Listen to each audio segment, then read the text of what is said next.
Mga aspirante sa pagkagobernador sa probinsya ng Sorsogon nadagdagan na. Para sa detalye na balita, nasa linya, Mega Patrol number 16, James Olicino.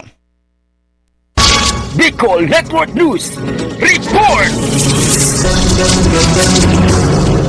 Mula sa 2 ngayon ay naging 3 na ang mga tatakbo bilang gobernador sa probinsya ng Sorsogon dahil nakapaghain na ng kanyang kandidatura ang tubong bulan Sorsogon na si Edwin Zuniga ngayong araw ika-7 ng Oktubre taong kasalukuyan. Kaugnay nito, si Zuniga ay tatakbo sa posisyon sa ilalim ng partidong Reform PH People's Party ni dating Senador Gringo Honasan kasama si Wilberto La Rosa na tatakbo naman bilang vice-gobernador ng Lalawigan. Matatanda ang nauna na nakapaghain ng kandidatura sa pagkagobernador si incumbent Governor Edwin Buboy Amor ng partidong Nationalist People's Coalition o NPC at sinundan naman siya ni incumbent Matnog Mayor na si Katleya So na mula naman sa Partido Federal ng Pilipinas. Samantala, bukas na ang pinakahuling araw ng pag-file ng Certificate of Candidacy para sa mga tatakbo sa kani-kaniyang posisyon kaya inaasahan pa rin na marami pa ang hahabol upang mag-file ng kanilang COC. Para sa Bicol Network News, ito si Mega Patrol numero 16, James Olicino, tatak tunay na serbisyo.